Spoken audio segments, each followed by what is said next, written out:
The wind howled across the rooftop with a thin, piercing whistle, carrying with it the scent of distant rain and urban exhaust. Maya Thorne stood with her back pressed against the rough concrete ledge of the parapet, feeling every ridge and imperfection dig into her spine through her worn sweater. 6 stories below, an alley stretched out like a narrow canyon, its floor littered with rusted dumpsters and forgotten debris. Above, the late afternoon sky hung gray and indifferent. In front of her, blocking the only door back to safety, stood 4 young men. Their matching burgundy and white varsity jackets seemed to glow with an almost aggressive brightness against the dull rooftop. Each jacket bore a proud H emblazoned on the chest, a symbol of athletic glory that had long since faded from relevance. They formed a loose semicircle around her, their body language casual but predatory, like cats toying with cornered prey. "What's wrong? You look terrified." The voice belonged to Liam Brooks, the clear ringleader of the pack. His tone dripped with mockery, each word carefully chosen to maximize humiliation.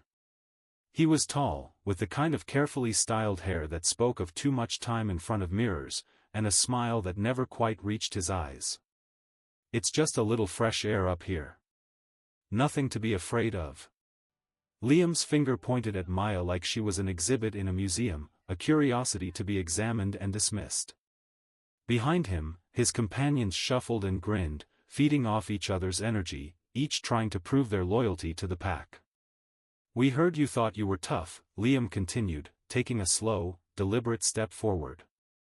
The movement was theatrical, designed to intimidate. "Walking around campus all quiet, keeping to yourself. Like you're somehow better than everyone else.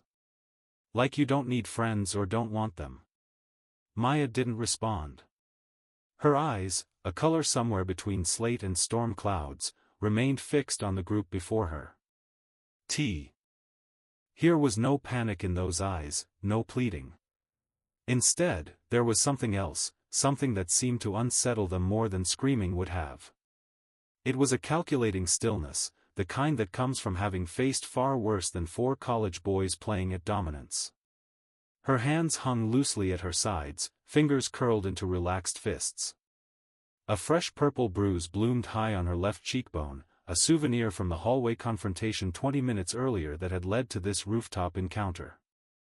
The bruise was already darkening, spreading like spilled ink beneath her pale skin. The wind howled across the rooftop with a thin, piercing whistle, carrying with it the scent of distant rain and urban exhaust. Maya Thorne stood with her back pressed against the rough concrete ledge of the parapet, feeling every ridge and imperfection dig into her spine through her worn sweater. 6 stories below, an alley stretched out like a narrow canyon, its floor littered with rusted dumpsters and forgotten debris. Above, the late afternoon sky hung gray and indifferent. In front of her, blocking the only door back to safety, stood 4 young men. Their matching burgundy and white varsity jackets seemed to glow with an almost aggressive brightness against the dull rooftop. Each jacket bore a proud H emblazoned on the chest, a symbol of athletic glory that had long since faded from relevance. They formed a loose semicircle around her, their body language casual but predatory, like cats toying with cornered prey. "What's wrong? You look terrified." The voice belonged to Liam Brooks, the clear ringleader of the pack. His tone dripped with mockery, each word carefully chosen to maximize humiliation. He was tall, with the kind of carefully styled hair that spoke of too much time in front of mirrors, and a smile that never quite reached his eyes. "It's just a little fresh air up here. Nothing to be afraid of." Liam's finger pointed at Maya like she was an exhibit in a museum, a curiosity to be examined and dismissed. Behind him, his companions shuffled and grinned, feeding off each other's energy, each trying to prove their loyalty to the pack. "We heard you thought you were tough," Liam continued, taking a slow, deliberate step forward. The movement was theatrical, designed to intimidate. "Walking around campus all quiet, keeping to yourself. Like you're somehow better than everyone else. Like you don't need friends or don't want them." Maya didn't respond.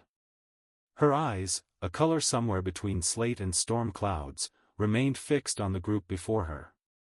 T. Here was no panic in those eyes, no pleading.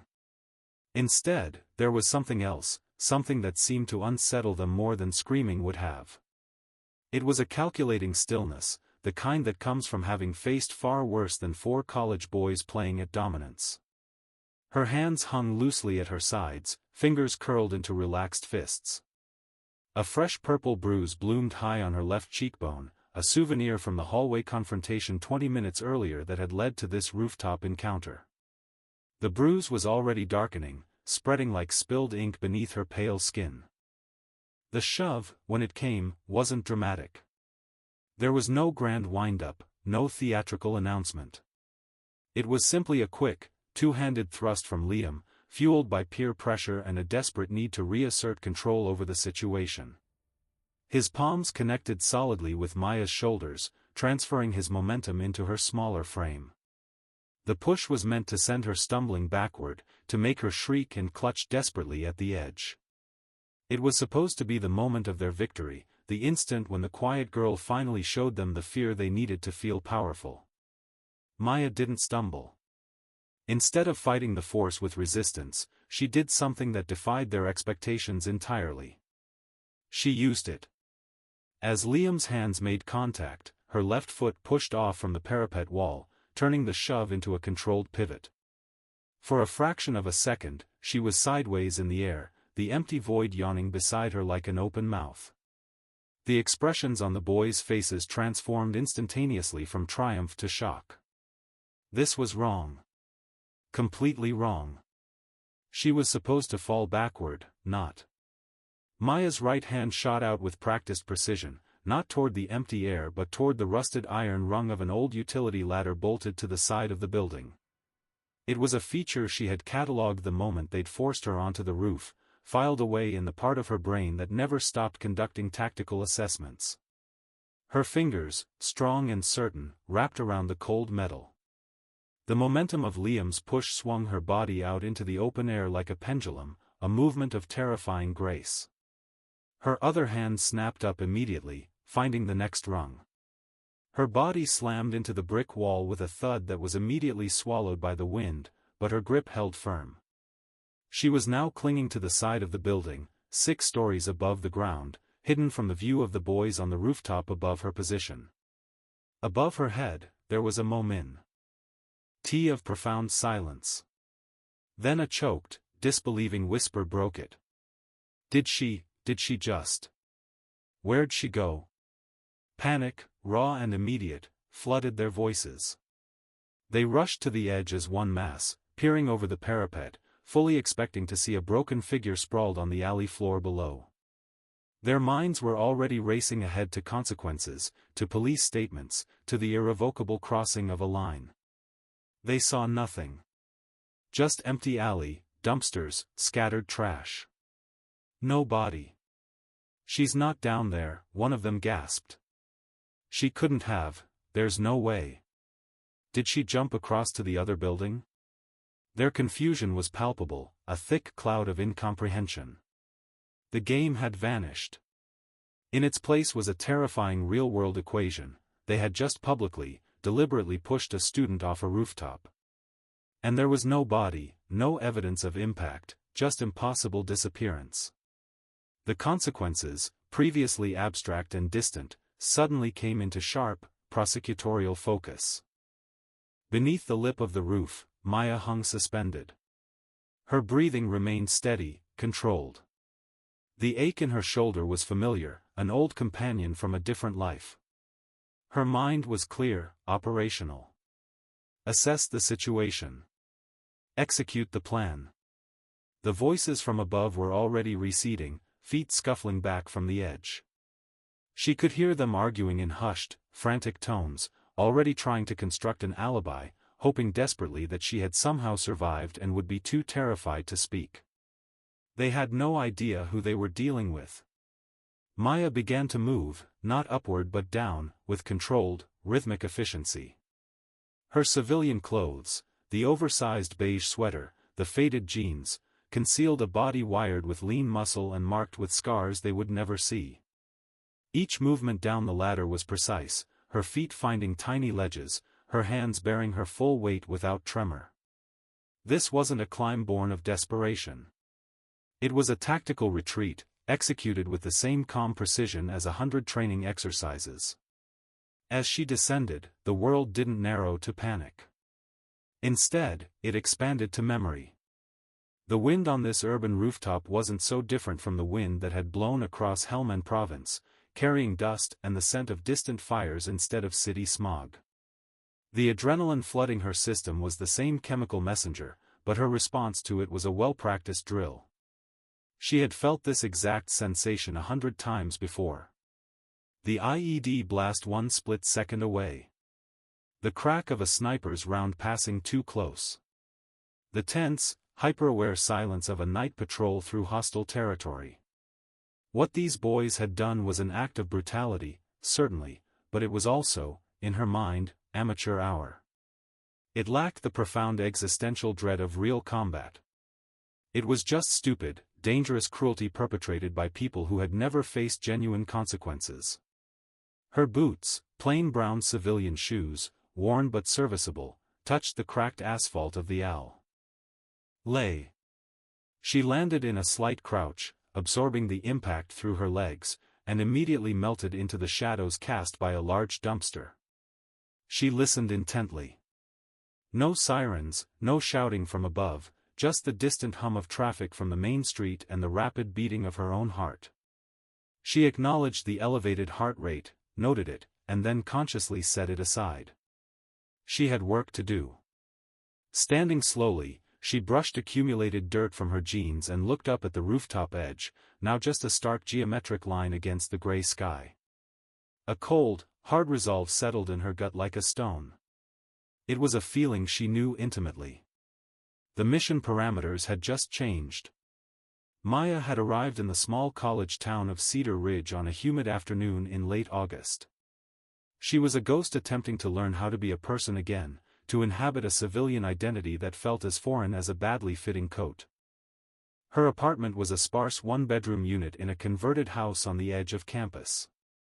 Beige walls, minimal furniture, a futon that served as both couch and bed, a small table, 2 mismatched chairs. She had chosen the space for its quiet, for the view of trees from the small balcony.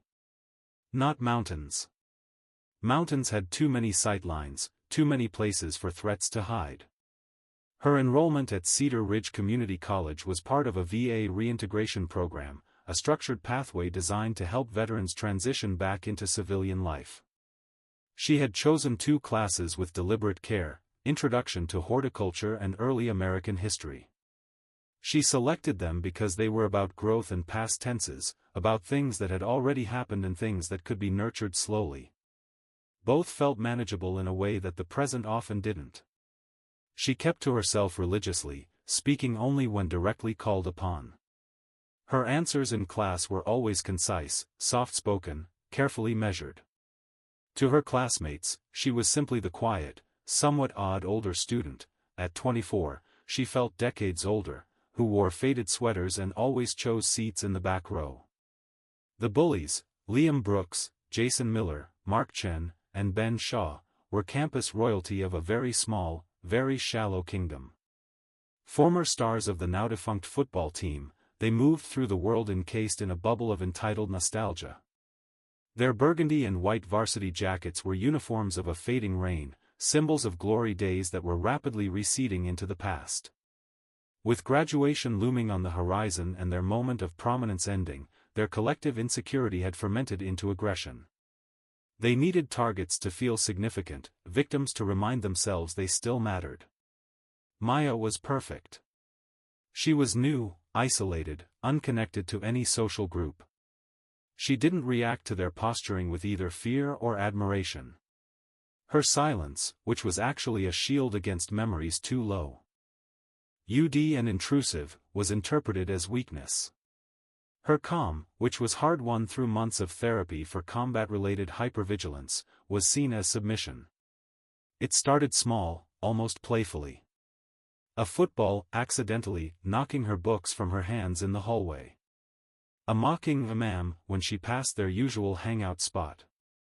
Laughter when she flinched visibly at a slammed door, a sound too similar to small arms fire.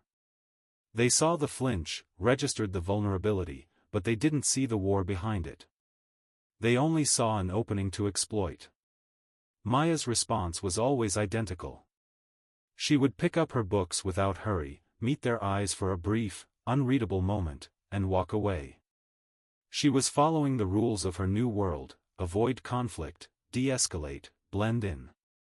Every combat instinct screamed at her to address the threat, to neutralize it with overwhelming force. But her therapist's voice, and the voice of her brother Sam, whispered a different strategy. So she swallowed the fire. She let the embers of her training bank down to cold ash. She was trying desperately to be normal, to be the person who took notes about soil pH and didn't automatically scan for exits every 10 seconds.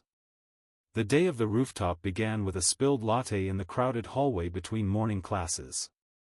Jason bumped into Maya with what appeared to be accidental force, but was precisely calibrated. The hot liquid cascaded down the front of her beige sweater, soaking through to her skin. The laughter from the group was immediate and loud, drawing a crowd of onlookers. "Oops," Jason said, his smile all teeth and no warmth. "Clumsy me. Sorry about that." Maya looked down at the spreading stain, feeling the heat seep through the wool to her skin. She saw not just a ruined sweater, but a boundary being crossed. The passive aggression was evolving into overt public humiliation. She took a slow, measured breath, the kind she used before clearing a potentially hostile room. "You need to be more careful," she said, her voice barely audible over the hallway noise. "What was that?" Liam stepped forward, inserting himself into her personal space with practiced aggression. "You giving orders now?" The crowd around them stilled, sensing a shift in dynamic. This was more interesting than just spilled coffee. Maya didn't step back. She held her ground, which clearly surprised him. "I said you need to be more careful." Each word was deliberate, clean, final. Liam's face flushed red. This wasn't the script. The quiet girl was supposed to apologize, to shrink away. Or what? He challenged, his voice rising. It was the question that would echo on the rooftop. It was the "or what" that changed everything. In her old life, that question had only one kind of answer, a definitive, often violent one. Here, in this civilian world, it was a trap. She had no answer that fit the acceptable parameters of college life. So she did the only thing she could think of. She turned to walk away. "Hey! I'm talking to you." Liam's hand shot out and grabbed her arm. It was the unsolicited physical contact that triggered her training. Her body reacted before her conscious mind could engage the safety protocols. Her free hand came up, fingers locking around his wrist in a pressure point hold she had learned in a different lifetime. It wasn't meant to injure, just to release, but it was fast, professional, and utterly effective. Liam yelped, more from surprise than actual pain, and jerked his hand back as if burned. The look in his eyes morphed from anger to something darker, humiliation mixed with genuine fear. She had done the unthinkable. She had defended herself, and she had done it with an ease that terrified him. The crowd murmured, sensing they had witnessed something significant. Liam, cradling his wrist dramatically, glared at her with pure venom. "You're dead," he hissed, the promise low and meant only for her ears. Maya knew then that de-escalation had failed. The mission parameters had changed, she just hadn't fully accepted the new operational reality.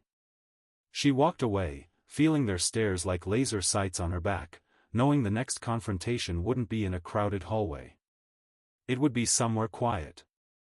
Somewhere like a rooftop. Back in her apartment hours later, Maya locked the door, engaged the deadbolt, and slid the chain into place. Old habits. She walked to the small bathroom, flicked on the fluorescent light, and examined her face in the mirror. The bruise on her cheek was darkening beautifully, purple-black at the center with yellowing edges. Dirt smudged her forehead from pressing against the alley wall during her descent. Her gray eyes stared back at her, hollow with a fatigue that had nothing to do with physical exertion. She turned on the cold water tap, splashed her face, and let the water drip into the sink.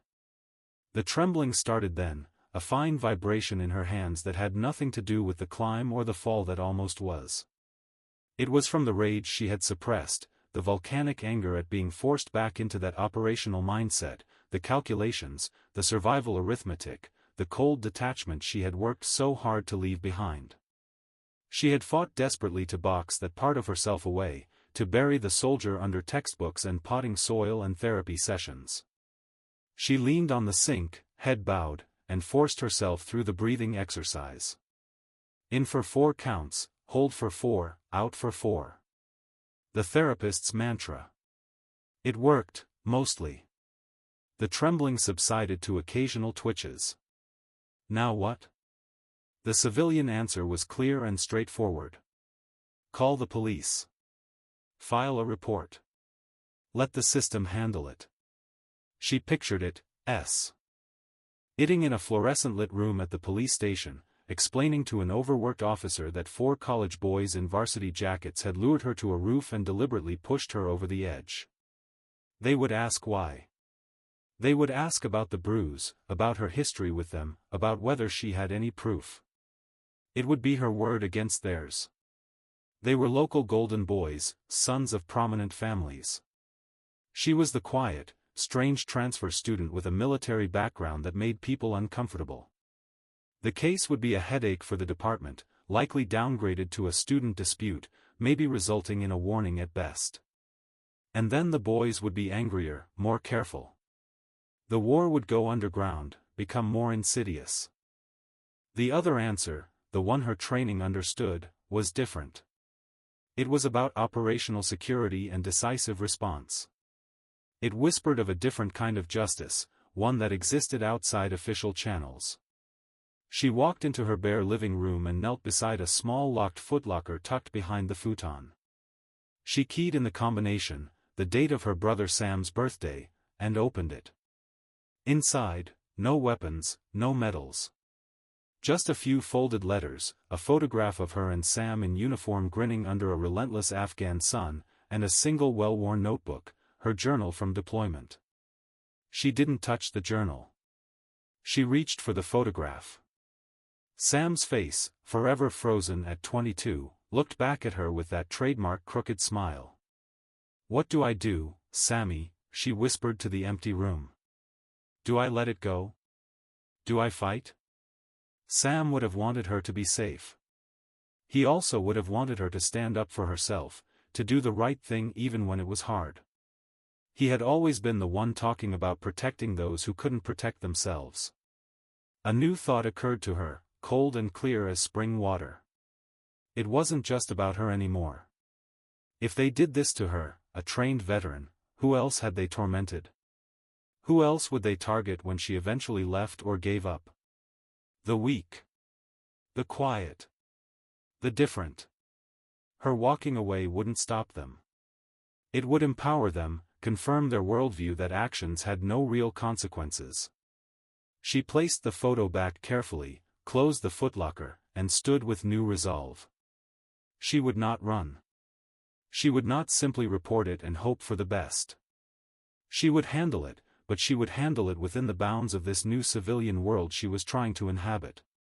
She would use their own aggression, their own arrogance, against them. She would give them a chance to see what they had done, to truly understand it. And if they didn't learn, well, then they would discover that consequences came in many forms. She changed out of her stained clothes, pulling on a simple black t-shirt and gray sweatpants. She made a cup of tea with automatic movements, her hands steady now.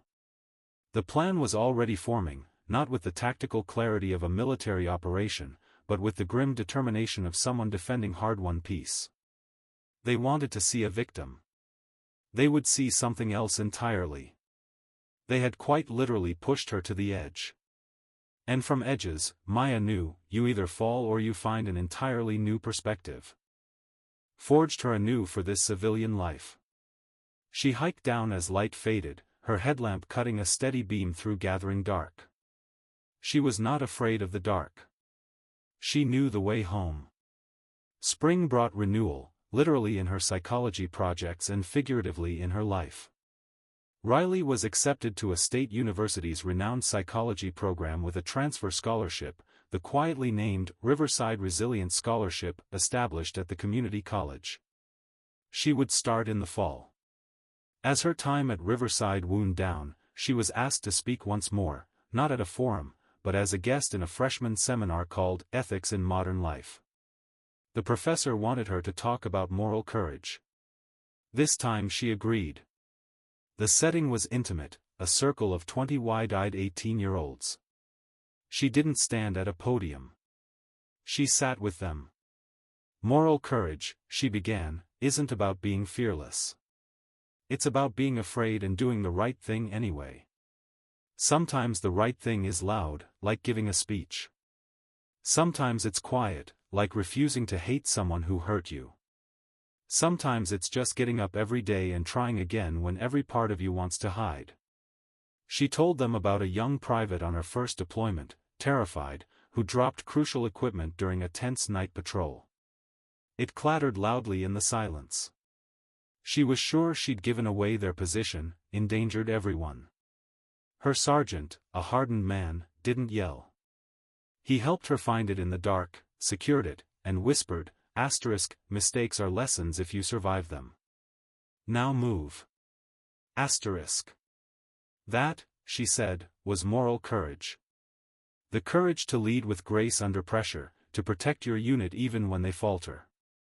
In your life here, your unit is your roommate, your classmates, the person sitting alone. Moral courage is having their back even when it's socially risky. It's intervening.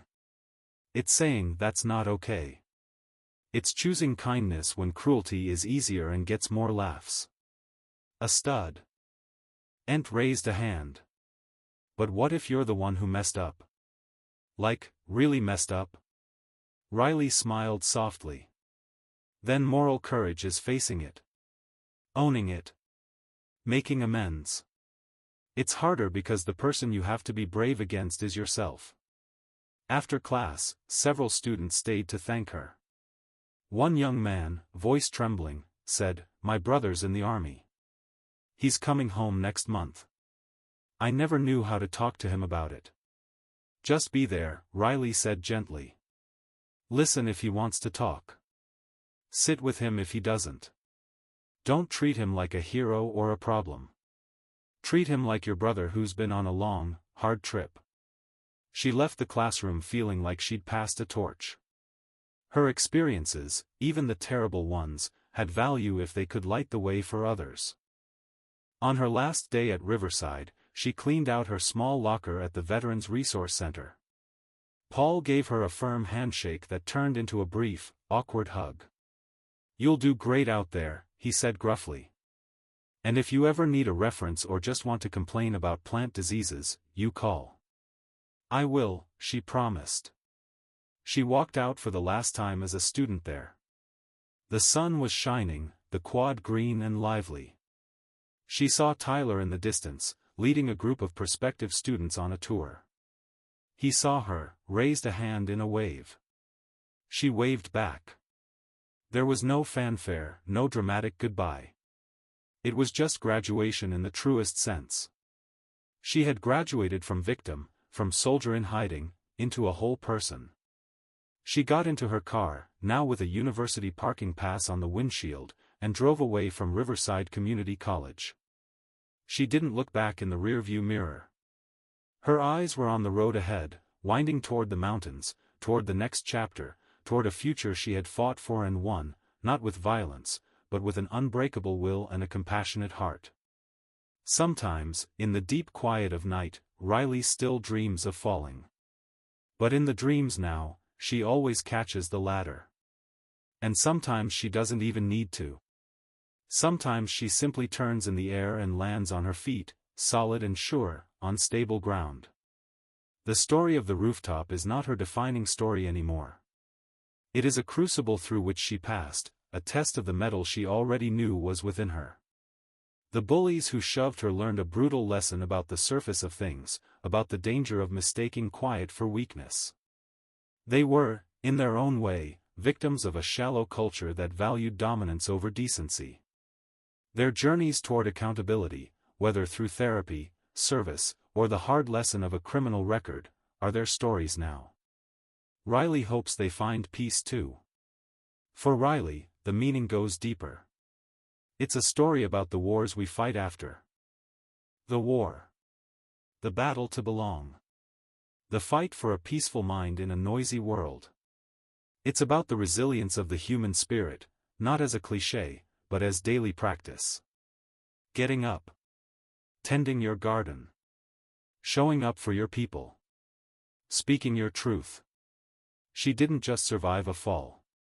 She transcended the need to ever be in that position again. She built a life where her strength is a given, not a revelation. Where her service is part of her history, not her entire identity. Where her voice, once silenced by trauma and then by harassment, now speaks with gentle wisdom. The world is full of quiet people carrying invisible weights. Veterans, survivors, the shy, the different, the grieving. Riley's story is a testament to them. It says, your quiet is not an invitation. Your strength is not up for debate. And if someone pushes you to an edge, you have within you the resources to not only cling on but to climb to a higher vantage point. From that vantage point, you can see clearly. You can see that bullies are often the most frightened of all. You can see that justice and healing are not opposites but partners. You can see that a single act of courage can send ripples through a pond you'll never fully cross. Riley is at her new university now. She has a small apartment with a sunny windowsill full of thriving plants. She has friends to study with, trails to hike, a future that is hers to design. She is a gardener of life, tending her own plot with care, knowing that even the most battered ground can yield beautiful, resilient growth. So the next time you see a quiet person, alone with their thoughts, remember Riley. Remember that you never know what battles someone has fought, what mountains they've climbed, or what strength lies beneath a calm surface. Choose kindness. Choose courage.